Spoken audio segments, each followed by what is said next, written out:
소유하느냐 존재하느냐, 이 도발적인 질문은 에릭 프롬의 저서의 제목입니다.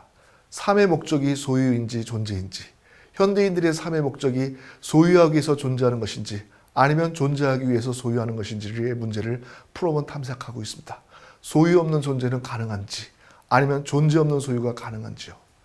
그러나 그는 100만 달러의 가치가 있다는 말처럼 인간의 존재를 소유, 즉 양적 가치로 평가하는 자본주의 현대사회에서 어떻게 소유와 존재 중 하나를 선택할 수 있겠습니까?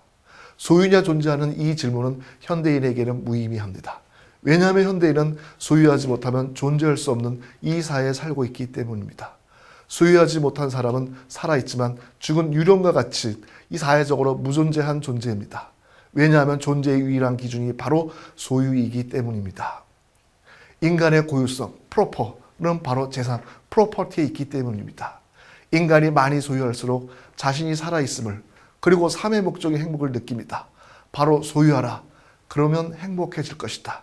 이것이 바로 자본주의적 삶의 양식 속에서 현대인이 추종하는 행복의 추구법입니다. 현대인은 자신의 존재를 확인할 수 있는 유일한 방법은 소유를 통해서만 가능한 것이죠. 그러나 프롬은 소유를 삶의 토대로 여기는 이 사회가 과연 인간이 살만한 가치가 있는가로 자문합니다. 그는 소유지향적인 인간의 존재의 조금 위에 서 있다고 말합니다. 현대사의 근본적인 문제는 소유에 집착하는 삶의 양식에서 비롯된다고 말하고 있죠. 프롬의 문제의식은 현대인들이 물질적으로 풍요하면 풍요할수록 더 행복할 줄 알았는데 오히려 불행감에 시달리는 경우, 즉 행복의 역설에 대해서 설명할 수 있을 것입니다. 에릭 프롬은 인간의 삶의 양식을 소유 양식과 존재 양식으로 구분하고 이 두 양식의 분석을 통해서 현대사의 근본적인 문제를 진단하고 있습니다. 소유냐 존재냐라는 책의 제목보다는 오히려 have 동사형이냐 be 동사형이라고 번역하는 것이 더 적절할 수도 있겠습니다. 다시 말해서 소유 양식은 have처럼 타동사의 방식이고 존재 양식은 be 동사처럼 자동사적인 태도라고 할 수 있습니다. 자신과 세계의 모든 것을 목적어, 즉 소유의 대상으로 만들려는 것이 소유 양식이고, 대상을 자동사처럼 지배와 소유의 관계가 아닌 공존의 관계로 이해하려는 태도가 바로 존재 양식인 것입니다. 소유 양식은 주체와 객체 사이에 살아있는 관계가 아니라 주체와 객체를 물건으로 만들어버린 죽은 관계입니다. 소유 양식에서 주체와 대상의 관계는 주체와 객체, 나와 그것의 관계입니다. 그러나 존재 양식에서는 대상과의 관계가 주체와 주체, I and now의 관계입니다. 마틴 부버라는 독일의 철학자가 말한 나와 너의 관계라고 할 수 있죠. 칸트식으로 말하면 사람을 수단으로 대하지 않고 목적으로 대하는 관계이고, 사람을 사물이나 도구로 대하지 않고 인격 자체로 대하는 관계입니다. 주인과 노예의 일방적인 관계가 아니고 상호적인 관계인 겁니다. 존재 양식은 자유롭고 살아있는 관계를 나타냅니다. 우리는 재산을 취득하고 이익을 올리는 전념하는 사회에 살고 있습니다. 따라서 존재 양식의 증거는 찾기 힘듭니다. 대부분의 사람들은 소유 양식이 가장 자연스러운 실존 양식이고 유일한 생활 양식이라고 생각합니다. 소유와 존재가 일상생활에 어떻게 나타나고 있는지, 그런 구체적인 예를 통해서 소유 양식과 존재 양식의 차이에 대해서 살펴보도록 합시다. 에릭 프롬은 테니슨과 바쇼의 시를 비교하며 소유 양식과 존재 양식에 대해서 설명합니다. 먼저 영국의 시인 테니슨의 시를 살펴보도록 하죠. 갈라진 암벽에 피는 꽃이요, 나는 그대를 갈라진 틈에서 뽑아낸다. 나는 그대를 이처럼 뿌리채 내 손에 들고 있다. 일본 시인 바쇼의 하이쿠를 따르면 자세히 살펴보니 냉이꽃이 피어있네, 울타리 밑에. 테니슨의 시는 꽃을 보고 그것을 소유하려 꽃을 뿌리채 뽑아냅니다. 반면 바쇼는 꽃을 꺾지 않고 자세히 살펴볼 뿐입니다. 테니스는 사람과 자연을 이해하기 위해 그 꽃을 소유해야 한다고 생각합니다. 영화 아메리칸 뷰티에서처럼 식탁의 아름다운 장식을 위해서 정원에 살아있는 꽃을 파괴하고 사물하는 것입니다. 인간이 꽃을 소유함으로써 꽃은 파괴되고 맙니다. 바쇼가 바라는 것은 단지 꽃을 바우는 것입니다. 꽃을 살려두고 꽃과 하나가 되는 것이죠. 테니슨과 꽃의 관계는 소유 양식에 속하고, 반면 바쇼와 꽃의 관계는 존재 양식에 해당됩니다. 그는 꽃을 꺾지도 않고 손대지도 않고 소유하지도 않고 갈망하지도 않으면서 즐거워합니다. 그냥 지켜볼 따름이 있죠. 세계와 하나가 되는 실존 양식입니다. 자, 그러면 또 그림을 대하는 태도에서 존재 양식과 소유 양식을 구분할 수 있습니다. 소유 양식의 경우에는 그림으로부터 오는 진정한 즐거움이 그림의 체험에서 오는 것이 아니라 소유에서 옵니다. 소유 양식을 추구하는 현대인은 그림 때문에 얻는 즐거움은 그림을 감상한 데서 오는 즐거움이 아니라 돈 많은 다른 사람이 그 사람을 소유할 수 없고 자신만이 그 그림을 소유할 수 있다는 사실에서 오는 즐거움입니다. 그림의 가치를 단지 상품의 투자 가치로 파악하고 있는 것이죠. 다음은 소유 양식을 지닌 학생의 학습 방법은 강의를 듣고 그 내용을 모두 노트 필기하여 시험 준비를 합니다. 그의 단 하나의 목표는 배운 것을 고수하여 기억하는 일입니다. 배운 것만 암기하고 자식 것으로 만들죠.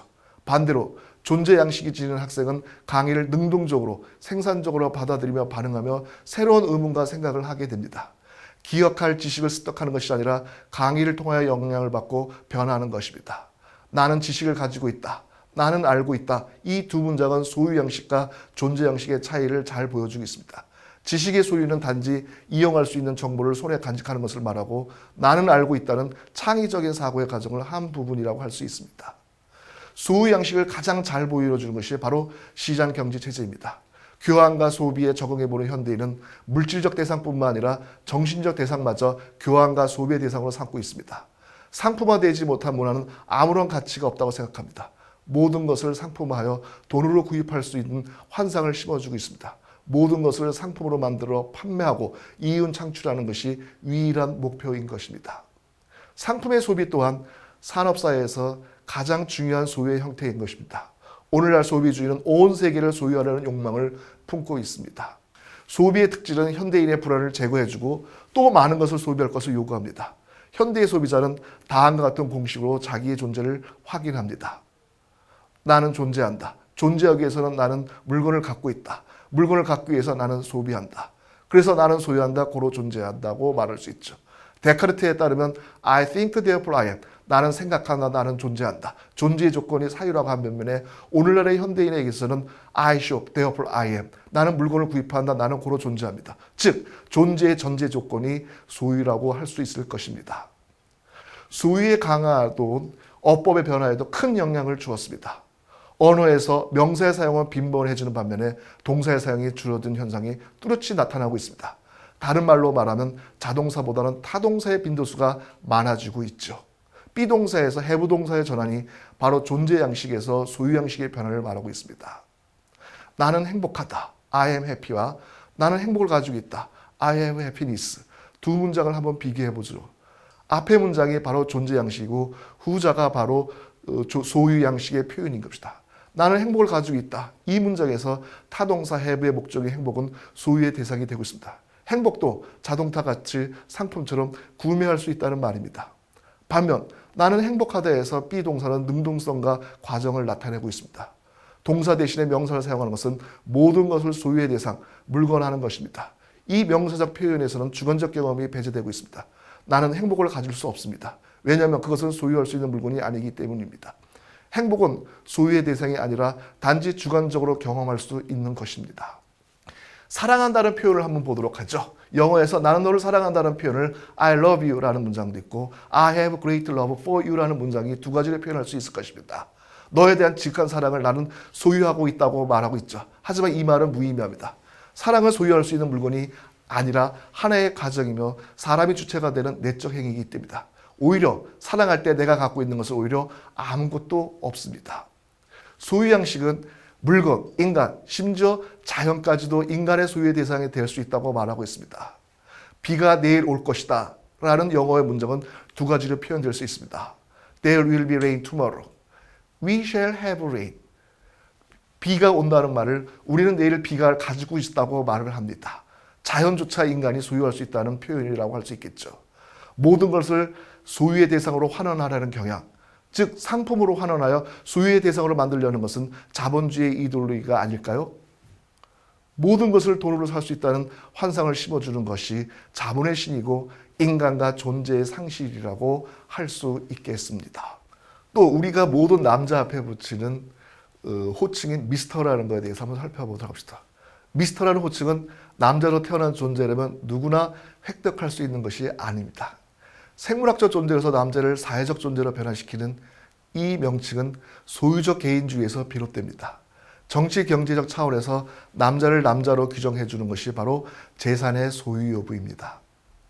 자유주의적 정치 이념과 시장 경제 체제가 결합된 미국의 정치 경제 체제에서 재산을 가진 인격과 권력의 주체를 호명하는 발음이 바로 미스터입니다. 주인이란 뜻의 마스터에서 유래된 이 미스터는 자유로운 권리의 주체들이 서로 불러주는 존경의 호칭이자 사회적 인정의 표시입니다. 과거에 노예제도가 있었던 미국에서 흑인 남성 노예들은 남자로 태어났음에도 불구하고 미스터라는 칭을 얻기가 힘들었습니다. 왜냐하면 그들은 남자를 남자로 규정할 수 있는 경제적인 근거인 재산의 소유를 박탈당한 존재이기 때문입니다. 흑인 남성들은 재산의 소유자가 아니라 소유당하는 물건이기 때문입니다. 그 다음 개인의 이 소유, 즉 사유재산권이 개인의 고유성이자 천부적인 권리라는 이론적 토대를 제공한 사람은 바로 영국의 철학자 존 로크입니다. 소유 양식의 본질은 사유재산 제도의 본질에서 유래하고 있습니다. 소유 양식은 타인을 배제합니다. 나는 나의 재산에 대해 취득한 것을 지키는 무제한의 권리가 있습니다. 존 로크에 따르면 자연적 권리로서 개인의 자유를 확보할 수 있는 것은 바로 재산입니다. 모든 인간은 자신의 인격, person 속에 재산, 프로퍼티를 가지고 있습니다. 이 재산권은 자기 자신 외에는 어느 누구도 갖지 못하는 권리입니다. 자기 몸이 행하는 노동, 자기 손으로 하는 일은 자기의 고유한 것이며 자신의 재산이다. 재산권은 자기 자신의 고유한 것이며 어느 누구도 침해할 수 없는 천부적인 권리인 자연권이기 때문입니다. 우리가 앞에 살펴본 것처럼 소유양식의 이런 강화와 함께 이와 반대로 존재양식의 중요성을 역설한 사상가들도 있습니다. 소유양식보다는 존재양식, 즉 무소유를 강조한 인물들이 있습니다. 제일 먼저 붓다는 인간의 발달의 최고 단계에 이르기 위해서는 소유를 갈망하지 말라고 설파해왔습니다. 그 다음 자본론을 쓴 마르크스는 사치는 가난 못지 않은 악이며 우리의 목적은 많이 존재하는 것이지 많이 소유하는 것이 아니라고 말하고 있습니다. 여러분이 다 잘 알고 있는 무소유를 쓴 법정 스님도 존재 양식을 강조하고 있습니다. 그에 따르면 인간의 역사는 소유의 역사이기 때문에 인간은 보다 많은 것을 얻기 위해 끝없이 싸움을 합니다. 인간의 역사가 만약 소유의 역사에서 무소유서의 역사로 그 방향을 바꾼다면 그 싸움은 줄어들 것입니다. 우리는 필요에 의해 물건을 갖게 되면 그 물건이 주는 기쁨도 있지만 그 물건 때문에 걱정이 생기고 그것에 얽매이게 됩니다. 오히려 아무것도 갖지 않을 때 자유롭고 모든 것을 가질 수 있는 역설이 가능합니다. 푸른 유리가 푸른색을 띠는 이유는 푸른색 파장이 없고 다른 빛깔을 흡수해서 통하지 못하기 때문입니다. 즉 소유하는 것이 아니라 무소유가 바로 푸른색의 이름을 결정하는 것입니다. 그 다음 월드를 쓴 헨리 데이비드 소로의 생각을 알아보도록 하겠습니다. 소로의 인생 모토는 삶을 간소하고 검약한 삶을 살라는 것입니다. 불필요한 소비와 소유를 줄이고 소박한 삶을 추구합니다. 그는 더 많이 가지라고 강요하지 않고 다 버리라고 말합니다. 그가 습으로 돌아간 이유는 인간다운 삶, 깨어있는 삶을 살기 위해서입니다. 인간들은 쓸모없는 것들을 소유하기 위해 시간과 에너지를 낭비하고 서둘러 인생을 낭비하고 있다고 생각합니다. 대중들은 물질적인 풍요를 위해 열심히 일하는 것이 행복이라고 생각하는 반면 소로는 소박하고 검소하고 사는 것이 참다운 삶이라고 생각하고 있습니다. 물질적 풍요가 주는 행복을 이루기 위해 필요한 돈을 벌기 위해 일하면 일할수록 제약과 구속이 많아져서 자신의 자유가 줄어들어 불행해지는 것입니다.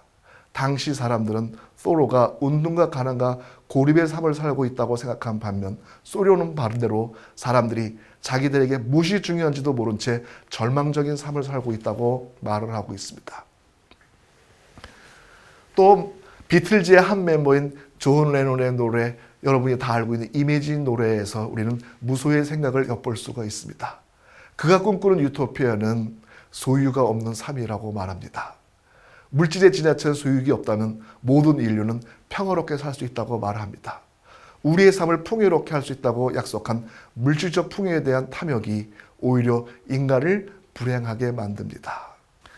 이렇게 일반적인 상식으로 소유냐 존재냐라는 양제 타결에서 하나의 선택은 있을 수가 없습니다. 왜냐하면 소유한다는 것은 삶에 포함된 지극히 정상적인 행위이기 때문입니다. 우리는 살아남기 위해서 사물을 당연히 소유합니다. 점점 더 많은 것을 소유하는 것을 목표로 하는 이 사회에서 소유하는 것과 존재하는 것 중에 하나를 선택하는 일은 불가능하죠. 그러나 우리의 삶의 수단인 소유를 위해 목적인 존재를 희생하는 것은 삶의 도착적인 증상이자 파국을 의미합니다. 소유냐 존재의 이문법의 한쪽을 택하는 것이 아니라 소유의 방식이 너무나 지나친 현대인의 비극에 대한 자아의식적인 비판이 바로 에릭 프롬의 생각입니다. 에릭 프롬도 소유 양식을 전적으로 배제한 채 존재 양식을 주장한 것도 아닙니다. 그는 존재론적 소유라고 하여 인간의 생존에 필요한 소유는 부정하지 않았습니다. 살아가기 위해서는 어떤 물건을 소유하고 지키고 손질을 합니다. 음식, 주거, 옷, 필수품 등이 이에 해당하게 됐죠. 그 소유는 생명을 유지하는 일입니다. 존재론적 소유는 존재와 충돌하지 않습니다. 그러나 존재를 포기하는 소유 양식, 즉 모든 것을 소유하려는 성격학적 소유는 존재와 충돌합니다. 우리 삶의 수단인 소유를 위해 목적인 삶 자체를 포기하는 것은 인간의 파국을 의미합니다. 성격학적으로 소유적 인간은 더 많은 것을 얻기 위해 일하기 때문에 점점 불행해지게 됐죠. 소유를 중시하기에 타인을 적대적으로 생각을 하기 쉽죠. 소유욕이란 영원한 만족이란 없습니다. 반면에 존재론적 실존에서는 개인적 소유는 무의미하며 집착하지 않기 때문에 자유롭습니다. 나누어 가지고 베풀고 희생하라는 성향은 인간 실존의 특이 조건에 부합하고 다른 사람과 일체가 됨으로써 자기의 고립에서 벗어날 수 있게 됩니다. 우리 인간은 존재하기 위해서 소유가 필요한 것이지 소유하기 위해서 존재가 필요한 것은 아닙니다. 에릭 프롬은 현대인의 삶의 목표가 타인보다 더 많은 것을 소유하는 것이 아니라 타인과 함께 나누고 베푸는 것이라고 말하고 있습니다. 즉, 현대인이 직면한 파국에서 벗어날 수 있는 길은 소유 양식에서 존재 양식의 이동을 말하고 있습니다. 소유 양식에서 존재 양식의 이동이 바로 에릭 프롬이 말하는 인간다운 삶의 길이라고 말할 수 있습니다.